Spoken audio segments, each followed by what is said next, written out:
Hey, good evening, everyone. I am here to present problem number 48. Uh, the title of the project is Stress Assessment and Analysis During the Examination Using Physiological Signals and AI Algorithm.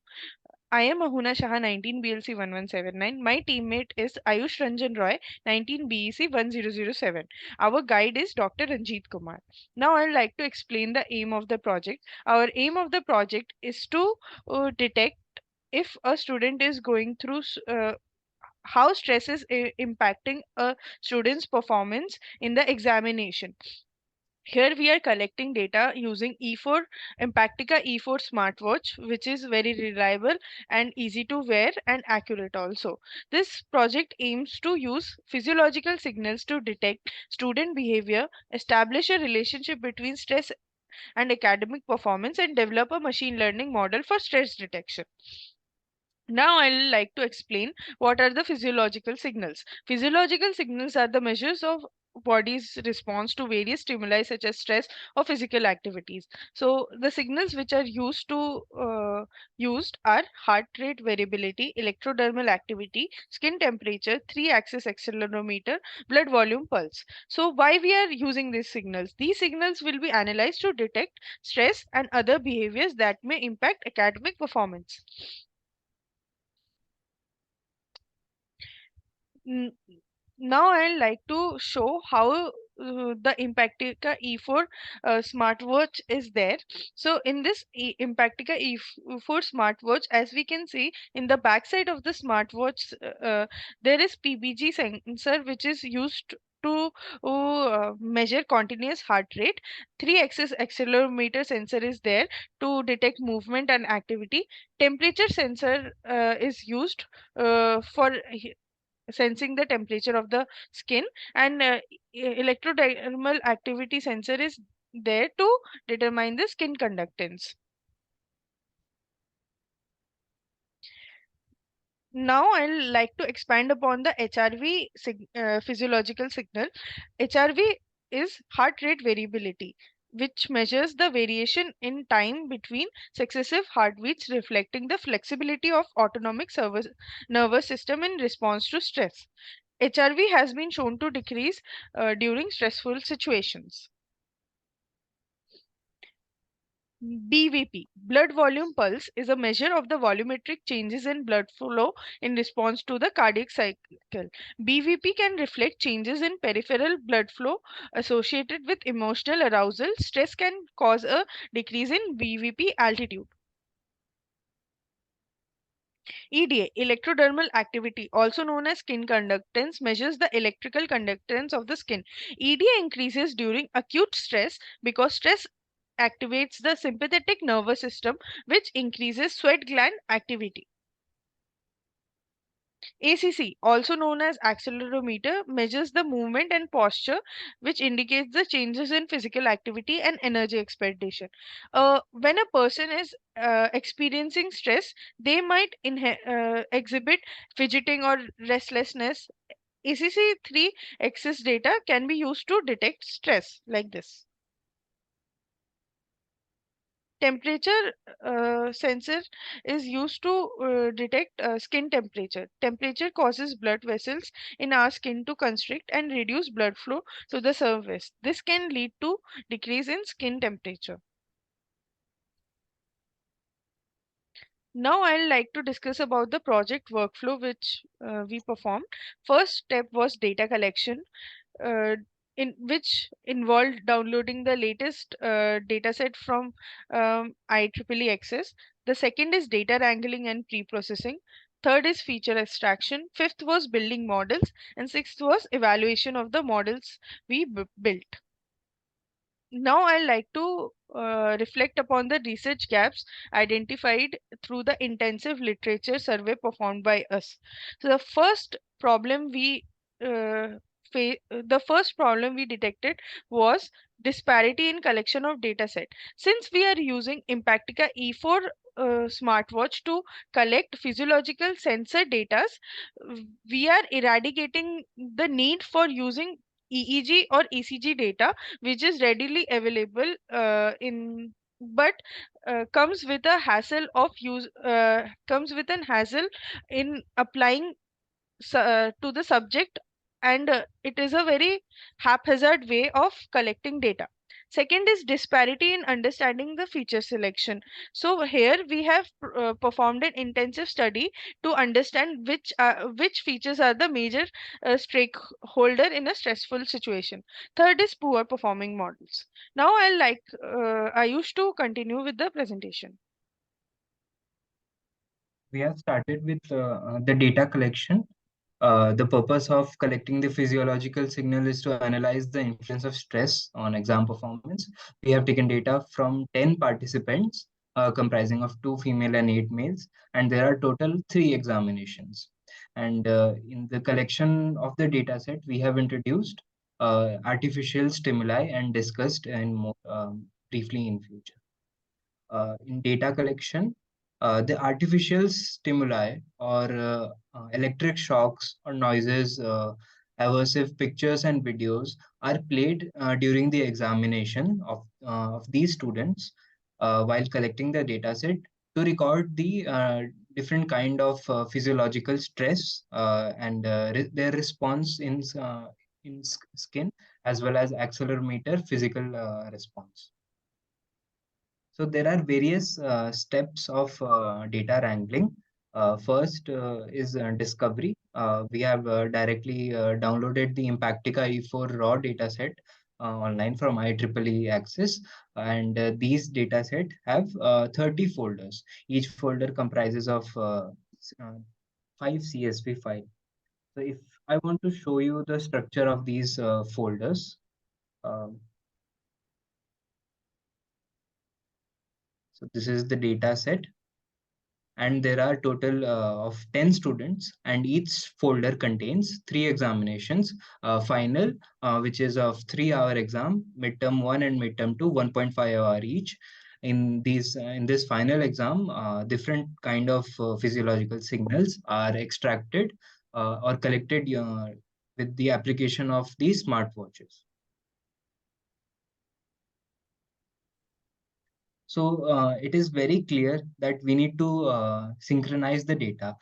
Since the collection of data set is in different sampling frequencies, that is, some of the data is collected in 4 hertz, some in 64 hertz. So we have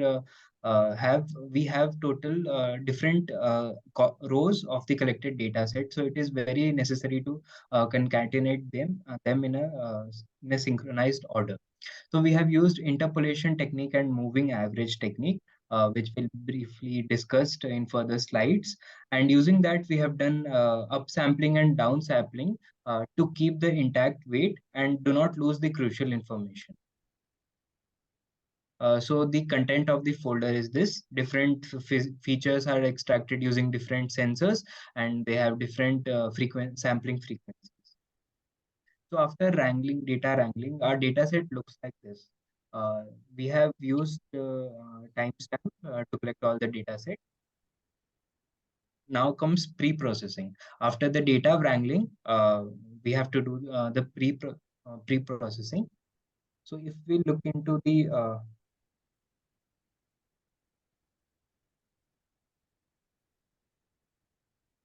So if we look into the Jupyter Notebook folder, first we imported all the different kinds of necessary packages. After importing them, we have specified the different frequencies of different hertz of all the features. Then we have used low pass filter and calculate the effect of gravity on accelerometer data. Then this function is responsible for reading the file, and different functions are written to read different kind of file. And to summarize the notebook, we have expanded all the data according to the timestamp, and we have collected the data set according to similar timestamp and dropped which are not very crucial for our data training.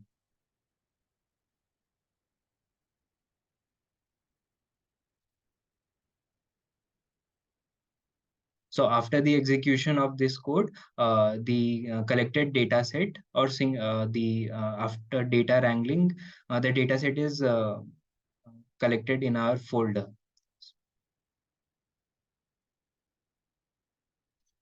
Then we have to do the pre-processing of these data set. The first step is cleaning. So we will drop the NaN values, and also we will drop the data outside the exam hours. Then we will proceed to outlier removal. According to our similar research paper, we get to know that moving average low pass filter is very necessary for getting the optimal results. Then we did the Z-score normalization. After that, moving on to feature extraction.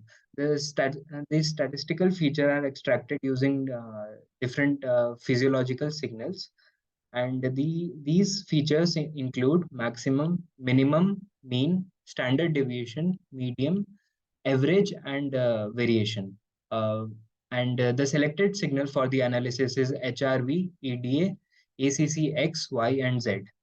So since the statistical feature is 7 and the selected feature is 5, so we will get a feature vector of 35. And when we concatenate all these signals and statistical feature, we represent the student's physiological behavior during all the exams. We get the size of input variable as 35 to 30. And we are assuming the output variable as student score represent respectively. The resulting input variable of unique physiological behavior feature super vector maps to the corresponding test score as the output variable. So this is how the feature super vector looks like. Coming on to the architecture. After extracting the raw data and then pre-processing it, we get the feature extraction. After the feature extraction, we get the feature matrix, and using the labels, which is 0 or 1, labels are decided according to the threshold. Threshold here is 87 marks. Suppose a student score 87 marks out of 100, and if he scores above 87, then it should be considered as 1, otherwise 0. So labels are recorded according to threshold. After the labels and features are fed into the machine learning model, it makes a machine learning classifier. Then after refining it again and again, iterating it with the evaluation model, we get a predictive model. Then through the test data set, we again feed the data into the predictive model to get the corresponding result, which is label 0 or 1, classification of student marks. Now Now I I am would handing like over to. Yeah, now I would like to discuss the implementation part of the project. In this experiment incorporated a range of popular machine learning and deep learning algorithms, including support vector machines, logistic regression, random forest, naive Bayes classifier, perceptron classifier, and multi-layer perceptron for binary classification of the course. Uh, the models were trained and tested using various feature combinations, and the data was partitioned into 80-20 split. Mm, So the experiment aimed to design a binary classification model which predicts whether a student's performance evaluation score is above 87 or not. Here we used 10-fold cross-validation approach, which consisted of 24 training samples and 6 test samples. The model's performance was evaluated and optimized, and the most suitable algorithm was deployed to classify new data points. So this pictorial representation shows how the model training for ML model classifiers has been done. So the Now, evaluation, now I would like to show the implementation of different kinds of machine learning models. So in this notebook, first the function is written to get the vector, to get the super vector. of the physiological signals as a feature. The whole CSV file is extracted and squeezed into a single super vector, which looks like this. Here, as you can see, we have taken the five different features, which is EDA, BVP, temperature, ACC, X, and Y. And according to that, we are going to train the classifiers. This function is written to train the classifiers, and we have specified how to use the threshold, when to take 0 and 1. And moving on, we have divided the input and output variable into 80-20 split. Um, then we have tested it with different kinds of classifier. First is KNN, logistic regression, decision tree, naive bias, um, random forest classifier. And also we have trained these features using deep learning models, which is perceptron and multi-layer perceptron classifier. And as you can see, the logistic regression gets the highest accuracy, which is 88.8%. And even in deep learning neural network method, we get the high accuracy of 86%. This is the comparison of different accuracies. And to validate our accuracy, we have also done the ROC-AUC score, which is more suitable for these type of binary classification. And the ROC of logistic regression SVM and multilayer perceptron came to be 1.